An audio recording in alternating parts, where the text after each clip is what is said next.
그래서 저 사람 김종인 그 사람이 나이 좀 들었죠? 그 사람은 내 말을 조금 알아들어요. 뭐 그 사람은 국민들에게 20만 원씩 주자 이렇게 했는데 나는 얼마를 퍼부어야 된다고 그랬어요? 2천조. 김종인은 1,000조라고 이야기하죠? 저거 가지고 안 됩니다. 마중물은 그 사람은 저거는 분무기 뿌리는 거야. 목마른 사람한테 분무기 뿌리면 물이 목구멍으로 넘어가나? 안 되는 거예요. 그러면 허공 보고 호흡해서 빨아당기라는 거야. 분무기 뿌려놓고. 그런데 나는 그냥 호수를 갖다 목에다 갖다 퍼부어줘. 없어요. 그게 엉뚱한 내 같은 사람이 나타나서 국전 300명 정신교육대 들어가. 지자재 단체장들 전부 정신교육대 들어가. 이래놓고 아주 목에 힘주던 사람들 전부 입법, 사법, 행정에서 힘준 사람들 어디로 들어가겠죠? 그 정신교육대 놓고 나면 예산이 절약돼야 안 돼. 공사발주 지방에서 못해. 전부 조달청처럼 중앙에 공사발주 부처가 한 군데밖에 안 생겨. 예산 함부로 공사 이제 안 해. 국민 빚이 우선이야. 국민 돈부터 줘야 돼. 그래 안 그래? 대한민국이 말이야 몇 년 동안 공사 안 한다고 망할 것 같아요? 그러니까 우리는 이제 국민들 빚부터 갚자. 이래가지고 예산을 절약하면은 쓸데없이 나가는 예산이 많아. 저출산 해소한다고 30조가 연 나간다고 봐야 돼. 또 남녀 성비례 뭐 한답시고 성인지 예산이 32조야. 그럼에도 70조나 돼. 그래 안 그래요? 그런데 영세민을 위해서 나가는 돈이 200조야. 매년 200조예요. 근데 그게 어디로 가는지를 잘 몰라. 이 국민배당금은 전 국민이 받으니까 18부터 돈이 나가는 숫자가 딱 정해져 있어 안 있어요? 이거는 여기도 찔끔 저기도 찔끔 복지 예산이 200조나 돼. 500조 예산 중에 복지 예산이 200조야. 그 나라 되겠어요? 그래서 나는 그런 흩어진 복지 예산 안 나가. 싹 없애. 다 주워서 150만 원으로 통일해. 나라에 돈이 없는 게 아니라 도둑놈이 많다는 내 속담이, 내 말이 유명해졌죠? 재원 조달하기가 어려운데 이거를 뭐 10년, 20년 내다보고 하시는 거지만 일단 기본소득을 추진하겠다는 의지가 굉장히 강합니다. 경기도에서도 이렇게 10만 원 주기가 싹싹 끌어모아도 힘든 여건인데 이번에 정부에서 재난지원금 전 국민에게 주는 게 14조 3천억 원이 듭니다. 그리고 매달 이렇게 주면 170조 원이 필요하다고 하는데 이 재원 마련, 항상 기본소득하면 재원 마련을 어떻게 할 것인가 이 이야기를 가장 많이 합니다. 네. 뭐 당연히 걱정될 만한 일입니다. 그런데 이 아이를 낳아서 기를 때 갑자기 고등 수학 걱정할 필요 없어요. 일단 산수 가르치고 수학 가르치고 커져가면 고등 수학 가르치면 되죠. 우리가 기본소득의 목표라고 한다면 뭐 충분히 많은 소득을 지급하는 게 좋겠죠. 근데 저는 이번에 재난기본소득처럼 저는 1년에 한 번 뭐 20만 원 전원에게 지급한다든지 또는 뭐 10만 원씩 1년에 한 2번 정도 지급한다든지 하고 그 다음에 뭐 사정을 봐서 1년에 4번 즉 40만 원 또 1년에 뭐 6번 2달에 한 번 뭐 이렇게 늘려가면 된다고 생각합니다. 처음에는 증세 필요 없이 현재 한 500조 원을 넘는 예산 중에서 국민 1인당 10만 원 지급하면 5조 원을 좀 넘는 수준 아니겠습니까? 그 정도는 사실 얼마든지 마련할 수 있죠. 현재 예산을 조정해서 만들 수 있습니다. 10조 원, 뭐 15조 원 이런 정도도 계속 저는 기존 세원을 조정해서 만들 수 있다고 생각하고요. 두 번째는 이제 본격적으로 증세를 좀 해야 되는데 증세하는 방법도 어렵지 않습니다. 지금의 방식으로 예를 들면 특정한 소수를 골라서 예를 들면 기초생활수급자에게 월 52만 원 정도를 지급하고 있어요. 골라서 지급하느냐, 다 똑같이 지급하고 안 줘도 될 사람한테 세금으로 그만큼을 더 걷느냐. 이건 사실 똑같은 거지 않습니까? 똑같은데 전혀 다른 결과가 생겨날 수 있습니다. 무슨 말씀이냐면 기본소득을 받게 되면 낙인 효과라고 하는 게 없어져요. 지금은 기초생활수급자로 선정이 돼야 되지 않습니까? 내 가난을 증명해야 되고 그래서 위축되죠. 이걸 없앨 수가 있고 두 번째는 노동 회피 욕구를 없앨 수가 있어요. 지금은 기초생활수급자가 되기 위해서는 노동을 해서 수입이 생기면 안 됩니다. 그냥 기초생활수급자가 되면 그 위치를 유지하기 위해서 일을 안 하게 되죠. 근데 전원에게 지급하고 안 줘도 될 다수에게서 세금을 더 걷은 방식으로 하게 되면 노동 회피를 할 이유가 없죠. 세 번째로 정말로 중요한 게 있는데요. 최소한의 지원을 해주면 생산성은 낮지만 만족도가 높은 직업군이 활성화됩니다. 그 대표적인 게 문화예술 일자리인데요. 지금은 노동이 수입의 수단이기 때문에 제로에서 시작해서 최저 생계비를 한 달에 개인 기준으로 150만 원은 벌어야 된다면 150만 원짜리 일자리가 필요해요. 그런데 문화예술 일자리는 150만 원 되는 일자리 잘 없습니다. 그런데 만약에 50만 원 정도를 지급하면 100만 원만 벌어도 문화예술 활동하면서 살아갈 수가 있죠. 그래서 이게 실제로는 실업 압력을 줄이는 효과도 있습니다. 즉 추가의 예산을 들이지 않고 약간의 방식만 바꾸는 것으로도 엄청난 효과를 노릴 수가 있는 거죠. 그래서 기본소득을 너무 어렵게 생각하지 말고 그냥 발상만 바꾸면 돼요. 마치 어떤 걸까요? 지구가 평평할 것이야 라고 해서 고기를 잡으러 못 갔는데 지구는 둥글다는 게 확신이 되면 멀리 가서 고기 잡을 수 있잖아요. 사실 먼 바다에 더 큰 고기들이 있는데 인식의 한계라는 거예요.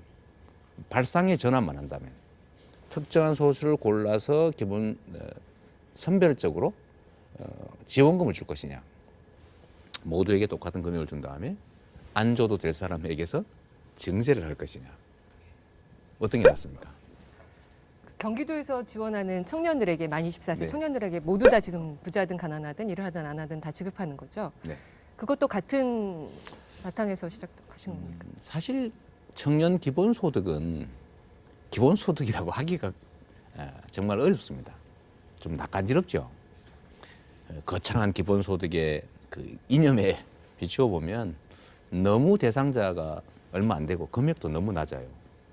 24세 청년에게 평생 단 한 번 100만 원 1년에 그걸 주는 것으로 그들의 삶이 직접적으로 얼마나 개선되겠습니까? 다만 제가 그 정책을 통해서 하고 싶은 것은 기본소득에 대한 논쟁을 유발하는 것이죠. 거기에 목적이 있으셨죠. 제일 크죠. 두 번째는 이 청년들로 하여금 국가가 당신들을 버리지 않고 관심 갖고 지켜보고는 있다.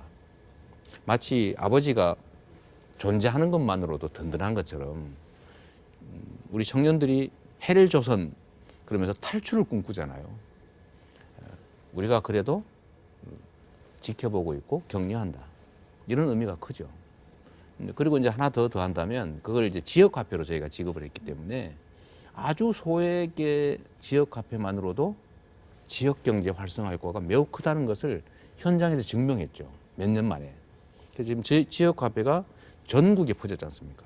이번에는 중앙정부 정책마저도 지역화폐 방식으로 지급하죠. 그 측면에서 절반은 이미 성공한 겁니다. 새로운 지역경제 활성화 정책을 청년 기본소득에 얹어서 시행했기 때문에 이중 효과가 발생한 것입니다. 저는 원래 정책 설계할 때요, 여러 개의 효과를 동시에 발생하도록 설계하죠. 그러니까 단일한 정책 목표를 달성하는 게 쉽습니다. 근데 이게 2중, 3중의 정책 효과를 얻게 되면 정책 저항이 매우 적어지고요. 예산 집행의 효율성이 높아지기 때문에 사실은 칭찬받기도 좋습니다.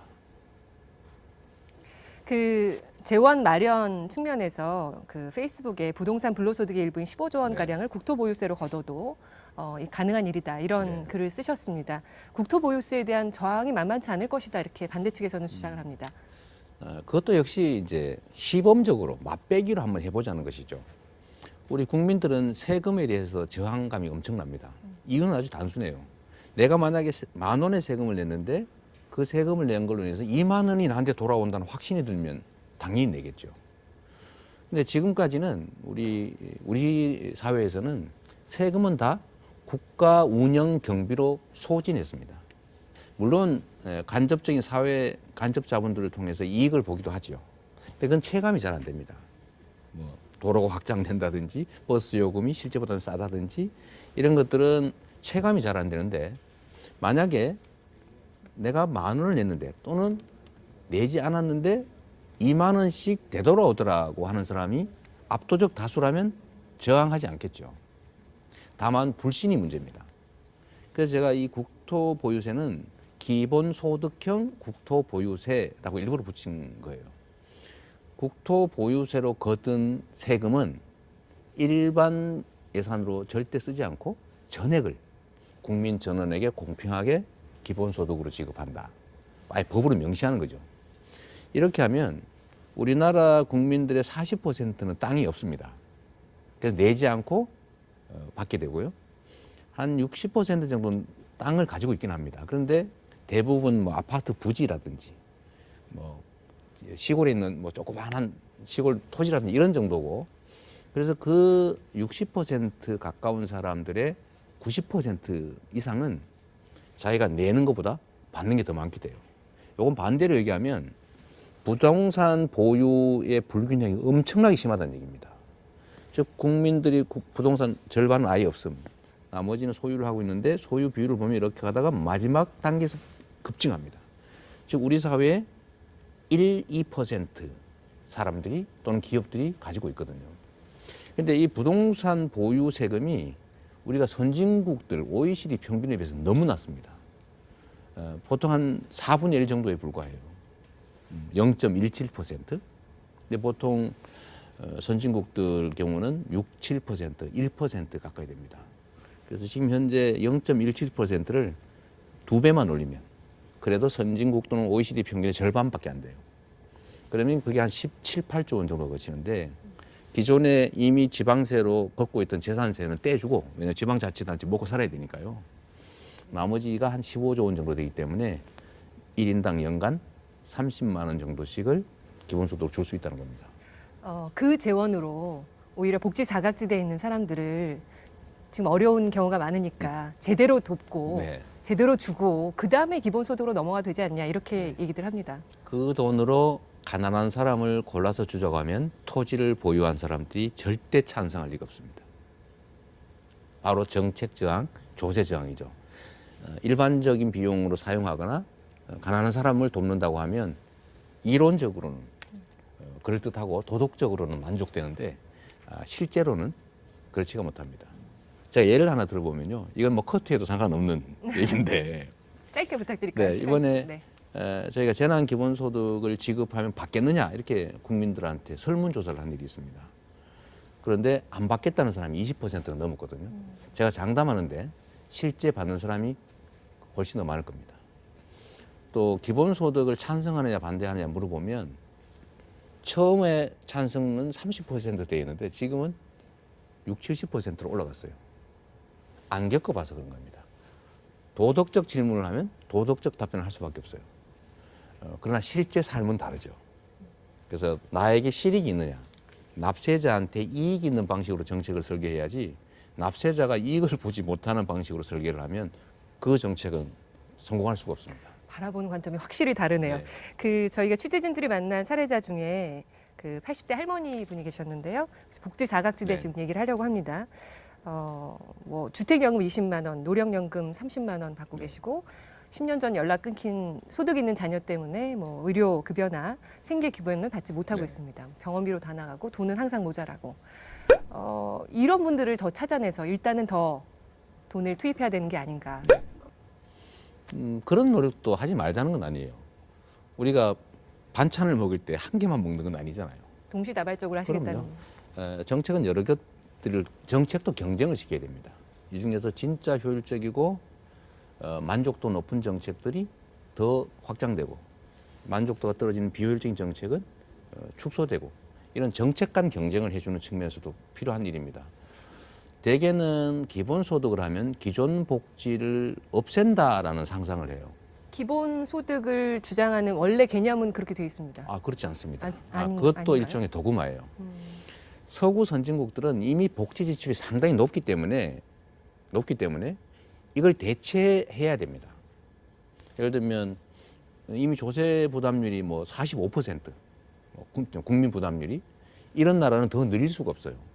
거기는 기존의 촘촘한 복지 정책들을 재편해야 됩니다. 그러면 대체하게 되죠. 근데 우리나라는 기존의 복지 정책을 재편하지 않고 늘어가야 될 복지를 신규 복지 정책을 이런 방식으로 하면 되는 거죠. 예를 들면 우리나라의 국민 총생산 대비 사회복지 지출이 11% 정도에 불과해요. 근데 OECD 평균은 22%란 말이에요. 우리도 조세 부담률이 17%에 불과합니다. 그런데 이거를 평균, OECD 평균처럼 한 24, 5% 정도로 늘려야 되거든요. 문제는 조세 저항 때문에 못하고 있는 건데 이걸 어차피 늘릴 때 이거를 기본소득으로 충당하게 되면 기존 복지제도를 건들지 않고 할 수 있어요. 그래서 다른 나라는 하지 못했는데 왜 우리나라가 시도하냐. 다른 나라에서 못한 걸 왜 우리가 하려고 그러냐. 이 말이 있잖아요. 그런데 우리는 다른 나라가 갖지 못한 기회 요인이 있습니다. 그게 뭐냐면 우리가 복지 지출이 비중이 너무 적고 어차피 늘려야 되고 증세도 어차피 해야 되기 때문에 사실은 기존 복지 제도를 대체하지 않고 새로운 제도를 만들 여력이 있어요. 그래서 성공 가능성이 훨씬 높습니다. 증세를 위한 기본소득이 어떻게 보면 유인책 같은 게 될 그렇습니다. 수 있다는 거예요. 근데 문 대통령께서 취임 3주년 기자회견 때 네. 전국민 고용보험 시대 기초를 다지겠다 이런 말씀을 하셨습니다. 네.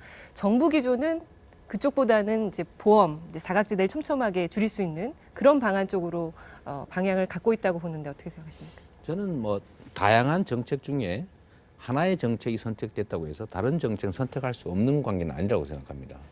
양립 불가능한 게 아니고 다만 어디에 더 중점을 둘 것이냐의 선택의 문제죠.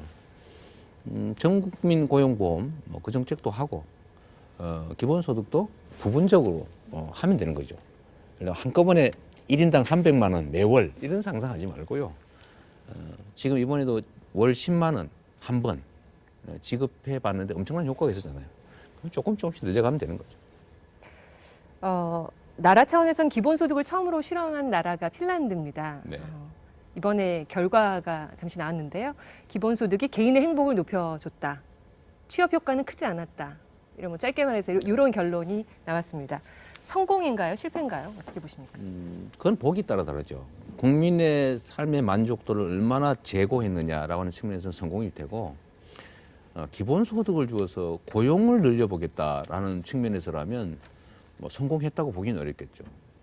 근데 이건 보는 관점의 문제인데 기본소득은 고용의 필요성이 적어지는 시대에 새로운 대안이기 때문에 기본소득을 줬다면 고용 압력은 낮아지는 게 정상인 거죠. 오히려 그걸 기대하는 것인데 기본소득을 줬더니 고용이 얼마나 늘었느냐 이런 걸 검토하는 건 사실은 의미가 좀 다를 수 있고요. 그러나 미세하나마 이 기본소득을 지급받은 사람들의 고용 일수는 늘어났다는 통계는 그 안에서 나오긴 했습니다. 또 하나 영국에서 실시했던 여론조사가 있었는데요. 기본소득만 물어보면 찬성을 했습니다. 네. 하지만 세금을 올린다고 하면 반대하는 의견이 더 많았습니다. 네. 당연한 걸까요? 그거는 정책 내용에 대한 이해 부족 때문에 생긴 일입니다. 우리 경기도에서도 실험을 해봤는데요. 그냥 보통의 사람들을 불러 모아서 똑같은 질문을 하는 거죠. 미리 질문했을 때는 기본소득 찬성률이 40% 정도에 불과한데 아까 제가 말씀드렸던 주제들을 놓고 국토보유세를 이렇게 하면 더 많은 혜택이 오는데 이럴 경우는 어떠냐?